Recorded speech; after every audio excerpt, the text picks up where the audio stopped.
Hi there, this is Brian Barnett with The Last Symptom. When I started The Last Symptom, I never in a million years imagined it would grow as it has.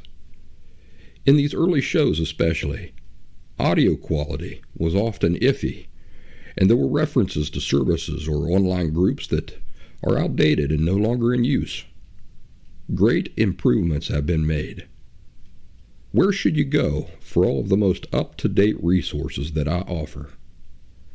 TheLastSymptom.com is my permanent website full of free resources where everything is always up to date and that I encourage you to refer back to often.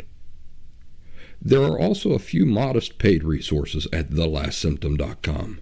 These support my efforts and have allowed The Last Symptom to exist for as long as it has.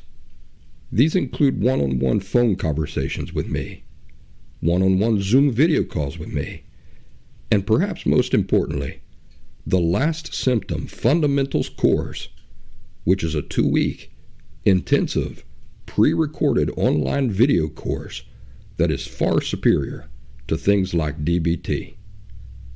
The Last Symptom has a flourishing YouTube and Rumble channel where I publish regular orange slices, which are condensed video insights of 5 or 10 minutes in length. If you're just now discovering The Last Symptom, welcome.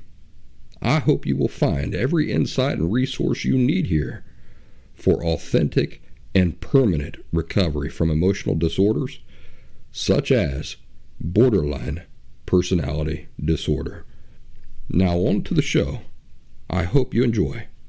Brian Barnett is just a regular guy. He's not a doctor. He has no legal license in any field of mental health nor emotional health.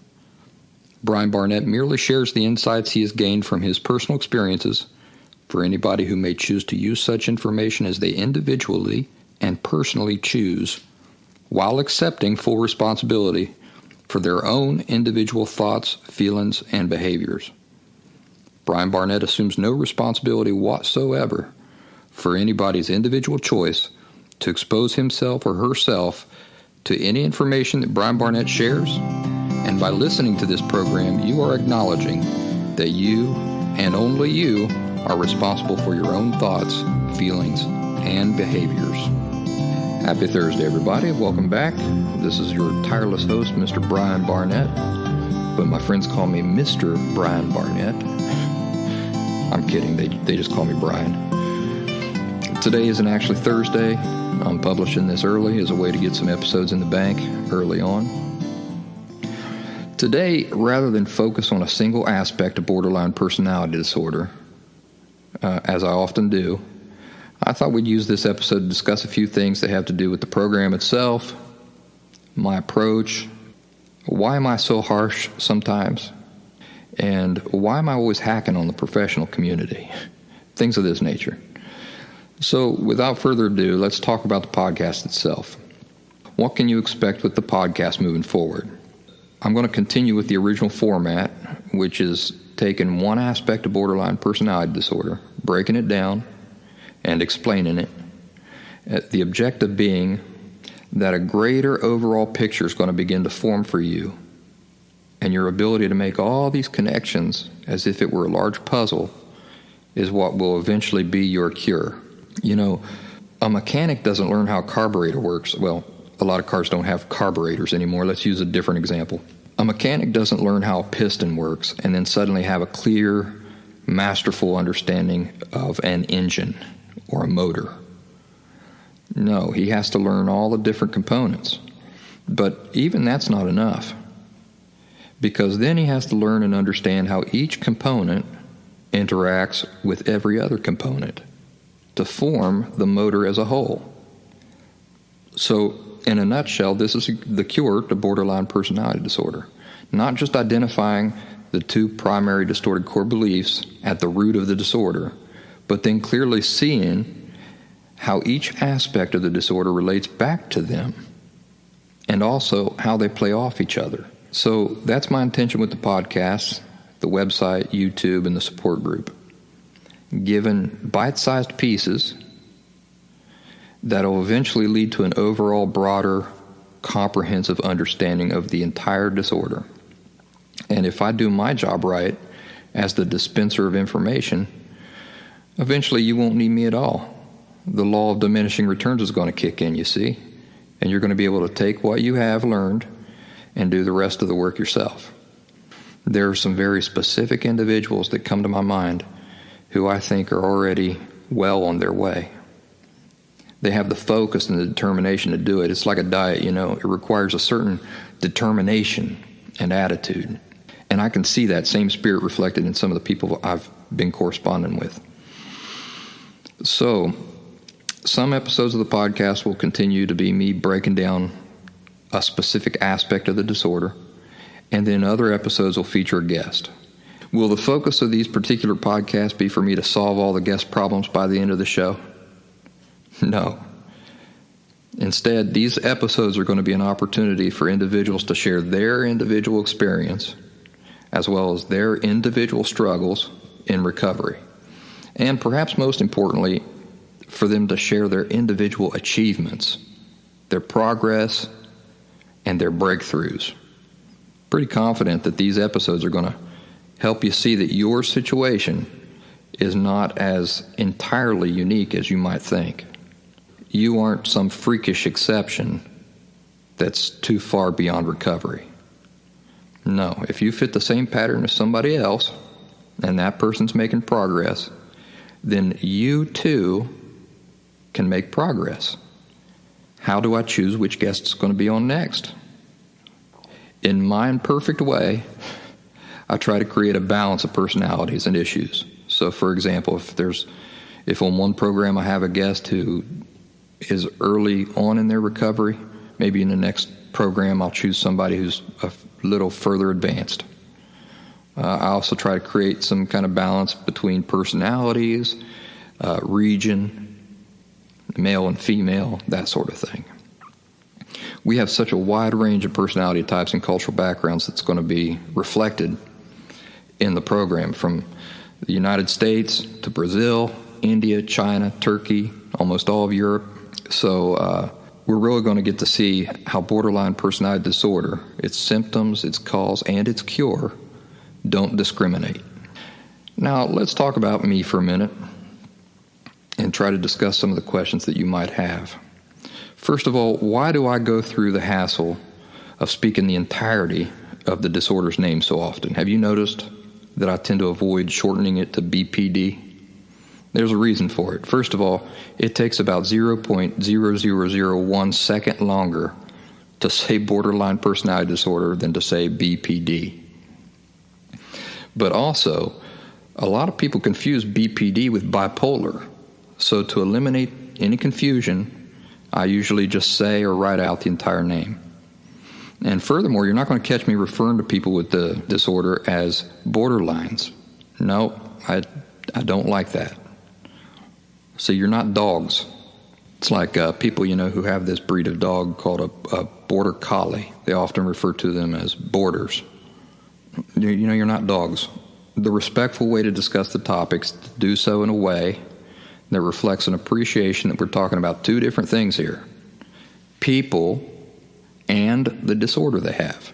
We don't lump the two things together here in Brian Barnett world, because even though the disorder is a part of you currently and it does define you currently, it's not an inherent reality. In other words, there's no reason why it has to continue being a part of you or continue defining you. It's not like the color of your eyes. It's simply a disorder, and it's a disorder that can be fixed. It's like a person who's illiterate. He's not an illiterate. He's simply illiterate. His literacy isn't an inherent part of him. He can learn to read if he does what's necessary to achieve it. And if he can change his state of literacy, he could never be inherently defined by that thing to begin with, could he? Now, let's talk about the professional community for a minute and my attitude towards them. Am I harsh on the professional community? No, I am not. Because harsh refers to undeserved treatment. And stating facts is not harsh. Are we talking about a group of people here that I unfairly criticize? No, and I'll explain why. First of all, it's important to note that when I speak of the professional community's failures, I'm speaking of them broadly as a group. Within the professional community, there are many, many, many individuals who are exceptional therapists, psychologists, counselors, and psychiatrists. They follow my articles, they refer their patients to my work, they listen to my podcasts, they contact me with questions, and the level of humility and sincerity this must require on their part, given that I speak so frankly about the failings of the professional community as a whole, is not lost on me. These are the types of professionals that I would certainly want to work with if I were still dealing with borderline personality disorder, and I have nothing but praise for them. Now, as a group, the professional community occupies a special and trusted place in society. And what this means is that as a group, they have voluntarily accepted a responsibility, and with it, they also gladly accept the accolades, the adoration of peers, an elevated level of respect in their communities. Some of them go on to write books and establish treatments. And in the case of borderline personality disorder, these books are erroneous. And the established treatments are nothing more than techniques for learning how to superficially live forever, trying to control the symptoms of the disorder. So what's more harmful? No answers or incorrect answers? Let's say you want to defuse a nuclear bomb and you call up a bomb expert. What's more detrimental? If he tells you that he doesn't know, you're going to have to figure out which wire to cut on your own? Or if he tells you to incorrectly cut the blue wire? I'll let you think that over on your own. In the case of borderline personality disorder, when the professional community embraces false information, perpetuates it, and their only solutions are coping techniques, that's what dialectical behavior therapy is, by the way, an elaborate coping strategy. But they neither help you to distinguish the symptoms of your disorder from the cause, nor do they explain to you what the cause is so that you can authentically, fully recover from the disorder and then not have a necessity to rely on coping strategies. This is unacceptable. It's not just some guy in your neighborhood feeding you bad information. No. Remember, we're talking about an elevated, entrusted group of people here who enjoy great benefits in society. So what happens the greater one's elevation in society is? Well, the greater their inherent responsibility, no? The greater their accountability must be. So what some people mistake as harsh talk on my part is not harsh. I simply refuse to ignore the reality or to avoid talking about it whenever it's relevant, merely to avoid upsetting a group of people who's tasked with having the answers, who voluntarily occupy that elevated position, and who have no qualms about charging people in genuine need more than they can often afford to finance their often lavish lifestyles. So that's my stance on that. I recognize their importance. I recognize and I laud the finer ones among them. And I gladly point out that they exist out there. At the same time, I warn you who are suffering and looking for genuine answers to not trust them as a group based merely on their position in society. You have to scrutinize them and find the ones that are truly worthy of your time. And that doesn't always happen with the first therapist you schedule an appointment with, or even the 5th or the 10th. In my case, the psychologist who finally gave me real, honest-to-God, practical, solid answers was approximately the 15th person I sat down with. The others wasted 2 years of my life, and they had no trouble at all cashing my checks while providing me no practical, genuine answers at all. How about my seeming lack of patience from time to time with people I interact with, either on the Facebook group or through correspondence? Here's what it comes down to. I'm not here to do things for you. And I'm not interested in spending my free time on people who don't have a who don't have sincere intentions. And let me explain what I mean by this. I've said many times that the people I do my BPD work for are those who are sincere and receptive. This means that I put information out there, and people are either primed and ready to absorb it or they're not. I'm not interested in having arguments where I have to convince people individually of the principles I teach, because there's no reason at all for me to spend my time that way. Those are the types of discussions a person gets into when his objective is to be right, that is, to win arguments, to skillfully outmaneuver others intellectually. Does it seem to you that I'm interested in this sort of thing at all? No, because I don't have to do that. So why would I?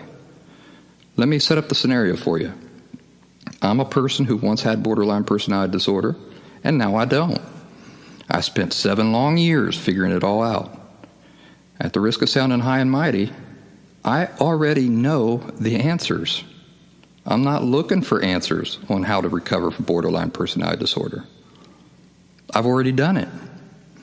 When I put out information about how to recover, there's only one reason, and one reason only, why I'm putting that information out there. So that anybody who wants to do the work themselves can benefit themselves of that information. That's it. That's the entirety of my motivation. So then somebody comes along with graphs and bogus scientific articles written by the same professional community who says that BPD is a mental illness, when in reality it's an emotional disorder. And this person wants to argue that the disorder is actually genetic, and that my explanation of how parents subtly invalidate their children's feelings has nothing ultimately to do with it at all. Is that person sincere or receptive? No. Their intentions are not genuine. And I have not one cell in my body that cares to waste a single second of my time on that person. Because remember, I don't have to. So why would I? I'm not looking for answers. I already got my answers. And I got my answers after doing a lot more work than they have done by Googling an article on genetics. Now, I do eventually address certain topics such as genetics for those who are sincerely interested in understanding why I know that genetics has nothing to do with it. And I do this because it helps me formulate what I already know into a thorough, helpful explanation for others. And second, I do it in the interest of those who are sincere and receptive to help them maintain a focus on the practical things that matter to their recovery and to not be led astray by the sea of insincere people out there who are simply looking to be right. So that for those who are concerned about my lack of patience with certain individuals, don't be. I don't have any lack of patience with anybody. Rather, I have a qualification in place for who gets to use my time and who does not. But I am never impatient with sincerity and genuine receptiveness. If you ask me how I know that borderline personality disorder isn't caused by radioactive fallout from the bomb dropped on Hiroshima, as long as I perceive that your intentions for asking the question are genuine and sincere, I'll make sure to address that subject thoroughly in one medium or another. Now to close, what are some of the future topics we all have to look forward to on this program? Let me rattle off just a few in no particular order. Is borderline personality disorder genetic? Is it possible to develop BPD in adulthood? What were my personal milestones in my recovery from BPD? Can BPD be cured, and how? How can you be there for your spouse who has BPD? Why do I have BPD but my siblings don't? Did I ever deal with depression during recovery? What causes some people with BPD to cheat on their significant others? If BPD is planted between the ages of birth and 5 or 6 years of age, what happens then between that age and adulthood? What are the reasons for anger in people with BPD? What are the specific steps I took in my recovery? Principles of forgiveness versus acceptance. What is the opposite of borderline personality disorder? The principles of capacity versus ability, and on and on and on. So stick around. We're going to eventually get to all these topics, And I hope that it will be an educational experience for all of us. And I'm looking forward to having more guests on the show and seeing what their experiences have been as well. That's it for the show today. I thank everybody for listening, and I hope that you have an excellent week. Try to stay cool, or if you're someplace cool, try to stay warm, and we'll talk again real soon. Thanks for listening.